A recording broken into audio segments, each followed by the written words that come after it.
Bonjour à toutes, bonjour à tous. Bienvenue sur le podcast Flamme jumelle, flamme humaine.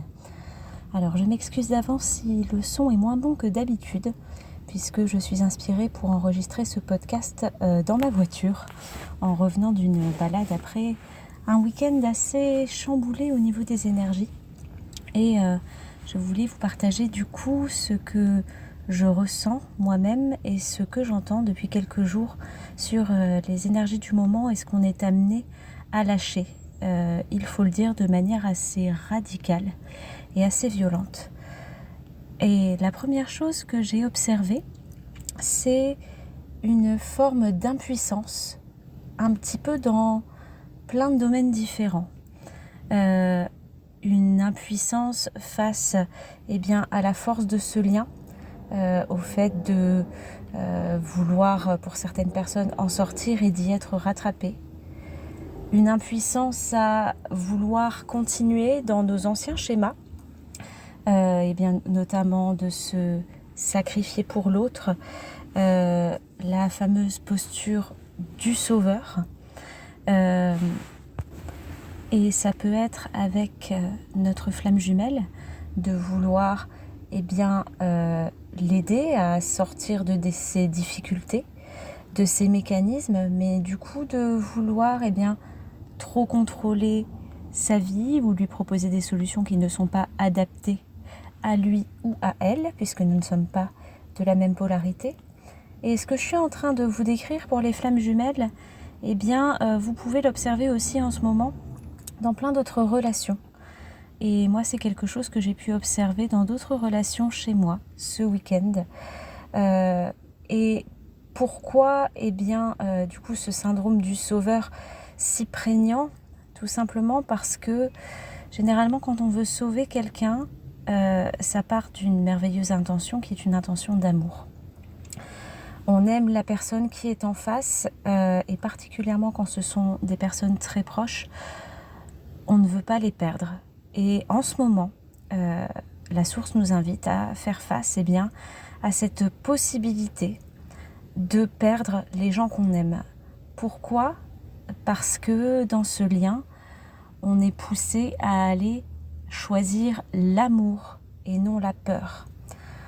Or, tout le monde le sait, pour choisir l'amour, ça sous-entend un risque, celui un jour de perdre la personne qu'on aime pour une raison ou pour une autre, parce qu'elle part, parce qu'elle décède.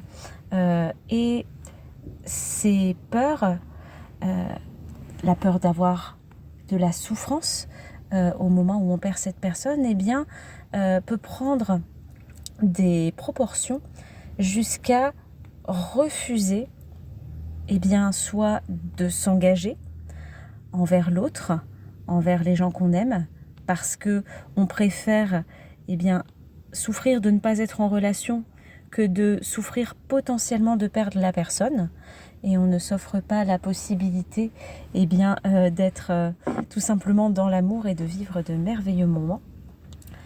Et donc une autre possibilité, puisque j'ai parlé de la peur de s'engager, c'est ce fameux syndrome du sauveur, c'est-à-dire que on va s'engager dans la relation, mais d'une manière parfois inadaptée. C'est-à-dire que quand la personne va manifester des difficultés, va soit les exprimer si c'est quelqu'un qui a de l'aisance à communiquer, soit ne pas les exprimer mais les matérialiser par des actions dans différents domaines de sa vie, nous, on va vouloir absolument trouver toutes les solutions possibles pour aider cette personne. Sauf que les solutions qui nous conviennent à nous ne conviennent pas nécessairement à la personne en face. Et puis que la plupart du temps, et ça c'est quelque chose qu'on oublie beaucoup, même dans nos postures de thérapeute, où ce syndrome du sauveur peut être très présent. Et on peut en être conscient dans la thérapie, mais l'oublier quand on est dans nos relations familiales ou amicales. C'est-à-dire que la plupart du temps, la personne qui va exprimer un mal-être, des difficultés, elle n'attend pas qu'on lui donne des solutions. Ce dont elle a besoin à ce moment-là, eh bien, c'est juste d'une écoute, une écoute active, la plupart du temps une écoute silencieuse. Or, si vous êtes chaser et que vous écoutez cette vidéo, vous savez que dans tous les domaines de notre vie, on a tendance à vouloir donner le petit conseil, la meilleure solution, presque parfois avant même que la personne ait fini de parler. Et quand une personne reçoit un conseil qu'elle n'a pas demandé, ou se sent envahie de il faut faire ceci, tu devrais faire comme ça, et puis essaye tel truc, eh bien c'est le meilleur moyen, d'une part, pour qu'elle ne mette pas en action ses conseils, même s'ils sont justifiés, parce que quelque part vous avez forcé la porte et la personne n'était pas en demande d'un conseil, elle était en demande d'une écoute et d'un soutien qui peut être aussi simplement un soutien corporel.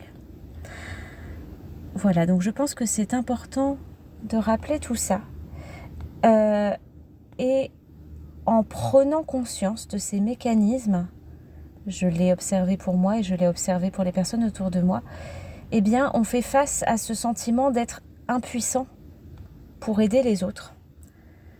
Et par effet miroir, puisque vous le savez maintenant, tout ce qu'on repère dans les relations avec les autres, c'est aussi pour nous, eh bien on se sent impuissant face à nous-mêmes. Et j'entends beaucoup de témoignages en ce moment de personnes qui sont à un poil de prendre des décisions importantes pour eux ou pour elles et qui se sentent démunis, qui n'y arrivent pas par impression de tourner encore et encore en boucle dans ces schémas dysfonctionnels, dans la peur de déplaire qui ressort beaucoup en ce moment. Et sous la peur de déplaire, eh bien, il y a la peur de ne plus être aimé et à nouveau la peur d'être rejeté ou d'être abandonné ou de perdre les personnes.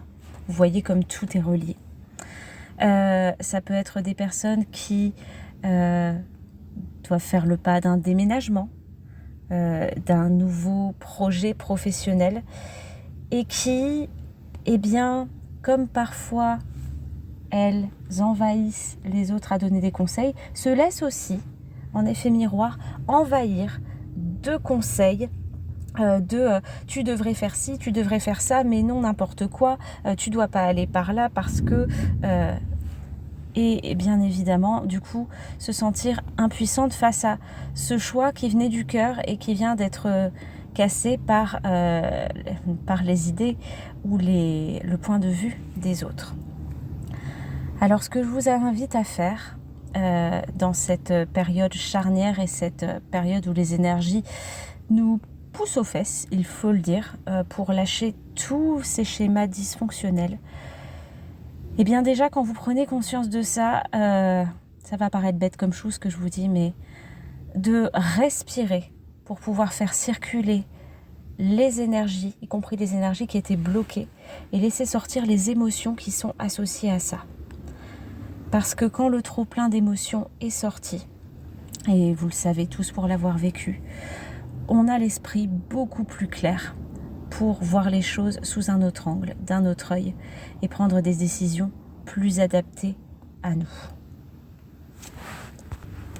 La deuxième chose que je vous invite à faire, eh bien, c'est une fois que ces émotions de trop-plein sont sorties, de travailler avec ce fameux effet miroir, de voir comment vous vous sentez envahi, impuissant, comment les autres vous ont renvoyé un miroir, qu'ils se sont sentis envahis, comment vous vous sentez impuissant parfois à les aider, et tout simplement, d'oser reconnaître ça, que vous ayez une conversation avec les autres ou pas, ou simplement par rapport avec vous-même, de dire oui dans la vie. Il y a des choses que je ne peux pas contrôler. Les faits sont les faits. Et ce qui arrive de l'extérieur, je n'ai aucune prise dessus. De même que je n'ai aucune prise sur les personnes en face, leur vécu, leur manière de réfléchir et les décisions qu'elle pose. En revanche, la personne sur laquelle j'ai du pouvoir, c'est moi-même. Je ne peux rien changer à la situation, mais je peux changer le regard que je porte sur la situation et la manière dont je décide de le vivre. Et là, est-ce que je choisis la peur, l'impuissance, et que par conséquent, je décide de ne rien faire, de ne pas m'engager dans quelque décision que ce soit, ou quelque relation que ce soit, par peur de peut-être souffrir? Ou bien est-ce que je choisis l'amour et l'engagement? Et le premier engagement, et particulièrement dans notre parcours de flamme jumelle, c'est l'engagement envers nous-mêmes. C'est-à-dire, je ne me laisse plus envahir par les autres, par les attitudes envahissantes des autres. Et donc, j'ose en parler et poser mes limites posément, quitte à passer un moment un peu désagréable par peur de déplaire. Mais vous savez que dans ce parcours, on doit traverser pleinement les émotions qui reviennent et les blessures, et ça doit passer par le corps. Donc même s'il y a un moment désagréable après, simplement en le laissant passer, il va se libérer. Et c'est au contraire en le mettant sous le tapis et en le reniant qu'il s'entretient et qu'il revient. Et puis, à quoi est-ce que je m'engage envers moi-même? Comment est-ce que j'arrête de me laisser envahir par mes croyances limitantes, mes pensées qui tournent en boucle, mes schémas qui me ramènent toujours à la même chose, qui me font renvoyer la faute sur les autres, qui font que les peurs sont entretenues. Donc voilà, un travail d'introspection en ce moment très intense, très chamboulant, mais aussi extrêmement libérateur. Et ce sont vraiment des paliers d'ascenseur qu'on passe en ce moment, et non pas des petites marches d'escalier quand on arrive à prendre la direction qui est juste pour nous. J'espère que ça aura pu vous rassurer un petit peu, vous accompagner dans ce moment délicat. N'hésitez pas, si vous avez besoin d'être accompagné dans ce passage délicat, à ne pas rester seul et à contacter le ou la thérapeute qui peut vous aider dans ce processus. Je serais ravie de le faire si ça résonne avec vous, mais écoutez votre cœur et choisissez la personne qui est juste pour vous à ce moment-là. Ou au moins de pouvoir en parler autour de vous avec des personnes bienveillantes qui auront simplement une écoute et qui pourront vous pousser dans la bonne direction. Je vous remercie pour votre écoute. Je vous souhaite plein de courage, je vous embrasse et je vous dis à très vite.